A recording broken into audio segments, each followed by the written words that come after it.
Welcome in. My name is Derek Delaney, founder and president of PharmD Financial Planning. One of the hottest investment topics, I don't know if you can call it an actual investment, but one of the hottest money topics out there right now is the interest rate that's currently being paid on I bonds, or better known as inflation savings bonds. So people listening to this video are probably familiar with what savings bonds are. Maybe you bought some for your kids, maybe bought some for your grandkids, or maybe when you were smaller, grandpa and grandma bought you a bunch of those paper savings bonds for Christmas every single year. And you thought, why am I getting these dumb things? I wish I just got a check or cash instead. Well, savings bonds are coming back in vogue because of what's currently happening with inflation right now. So those I savings bonds, which again are those inflation savings bonds, have an interest rate that is tied to inflation in America. So we judge inflation based off of the CPI, which is the Consumer Price Index, and that essentially is the increase on average of the goods and services we provide and use in America. And everybody knows recently that inflation has absolutely skyrocketed. And because of that, the interest rate that these I savings bonds offer has also gone up tremendously, where we are currently at 9.62% as far as a rate on these savings bonds. And again, it's important to remember that these are government savings bonds. These are not more traditional bonds that people think of, like corporate bonds or treasury bonds. These are savings bonds, and the benefit that these bonds provide is there is a 0% chance of loss. So if you invest your money, you can't lose because it's a government savings bond, and the amount of interest you earned is tied to that interest rate that the bond is offering. But the unique thing about I savings bonds is there are actually two interest rates that are used to determine the final interest rate that gets paid out to a purchaser of these bonds within a year. So the first rate is a fixed rate. So that's a rate that you're guaranteed for the life of the bond, or for however long you hold the bond. And then on top of that is a floating rate, which is the inflation rate that gets attached onto that fixed rate, and the total of the two are what you earn every 6 months or every year, depending on how that inflation rate changes. Currently, right now, that fixed rate is at zero, and it's been at zero for a couple of years. So the only actual interest people have been earning on these I bonds are that inflation rate. And again, that inflation rate gets reset every 6 months. So every May 1st and every November 1st, they figure out what the average inflation rate was 6 months previous, and they take that rate and they use that as the inflation rate for the next 6 months for anybody that owns those I government savings bonds. If we ever get to a point where inflation is actually negative, you could end up only earning what that fixed rate is. And if that fixed rate is zero, the lowest amount of money you could ever earn is actually zero. You can't lose anything. But because inflation has been skyrocketing lately, even though that fixed rate is at zero, that inflation rate is now at 9.62. But it gets reset every 6 months. So November 1st of 2022, we could get a new rate of like 3. Or we could get a new rate of 10 if inflation continues to grow higher.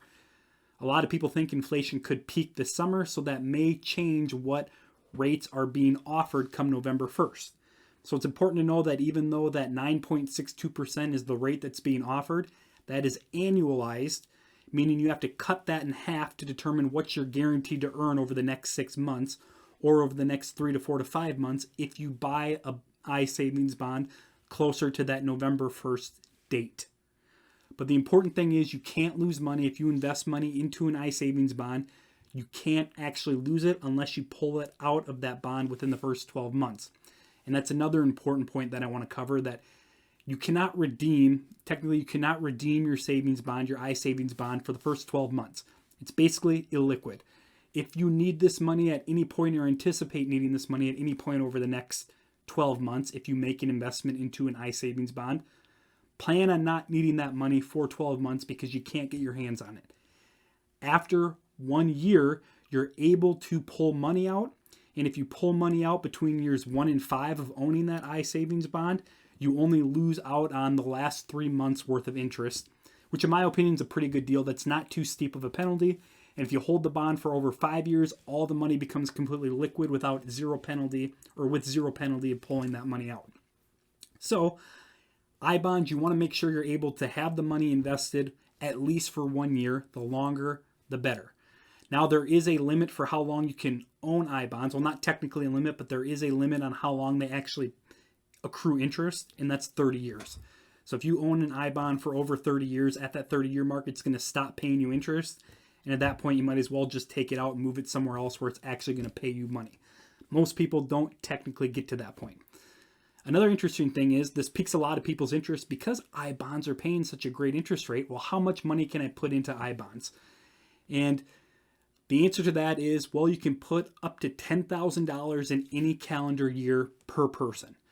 So I could put $10,000 in for myself. My wife could put $10,000 in, and we could put $10,000 in for each of our 2 kids in custodial accounts because that $10,000 limit applies to each person. You can also use $10,000 and apply it to a business. If you have a trust, you can take that $10,000 limit and apply it to your trust. So there's a number of different avenues you could take to max out that $10,000 limit if you have a couple of different entities essentially under your name. Now, there are different ways those can be taxed. We're not going to get into that, but just know that it's $10,000 per person per calendar year. So you can put $10,000 in December, and then January of the next year, you can put another $10,000 in. But there is that $10,000 capped limit that you have to be aware of, but that's per person. There's also the ability to put an additional $5,000 in per tax return as well if you're expected to get a refund if you're expected to get a refund that is that high. So just know the total limit that a husband and wife could put into savings bond in any given year is about $25,000, or it is $25,000, and that would be $10,000 for a husband, $10,000 for a wife, and then if they file a joint tax return, it's an additional $5,000 that they can use if they have at least $5,000 in refund coming to them through that tax return. It sounds great, Derek, but how can I go about buying an iSavings bond for myself or somebody else? Well, the easiest way to do it is electronically by going to the Treasury Direct website, and you actually create your own account and you buy it electronically from there. So iSavings bonds are not a brokerage product, so you can't buy it through a financial advisor or on a brokerage platform. You have to go to the Treasury Direct website and buy it.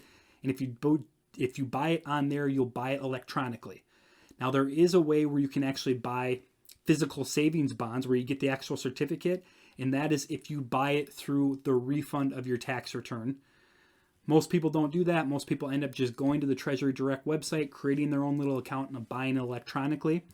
Doing it that way makes it a lot easier to redeem those bonds, where you just log into your account at some point later in life and redeem those bonds, and that money would get sent right back to you through your Treasury Direct account, which is the platform they have in order for you to do those type of transactions.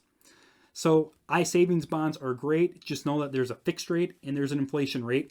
That fixed rate is at 0 right now. It's been at 0 for a long time. So the volatility of rate change that you could essentially get with iSavings bonds could be dramatic if we think that inflation is going to shoot up even more, or if we think that inflation is going to pull way back. But I think it's a great deal for people to take advantage of, because I don't think it's going to pull back in any large amount anytime soon. And if you can allow yourself to depart with your money for at least a year, the penalty to get out after that point, which is 3 months of interest, is not that great. So if we think inflation is going to continue to run hot over the next 6, 12, 18 months, I-bonds could be a great portion, or could be a great option for you to take some money that's sitting in a traditional bank account right now, not earning a lot, and using that as an opportunity to at least keep up with inflation when it comes to safe money you have set aside right now. If you want to learn more about iSavings bonds, or if you want to learn to see if they could be beneficial in your financial situation, go to the website, farmdfinancialplanning.com, and schedule your free consultation, and we can talk more about that. Until then, happy planning.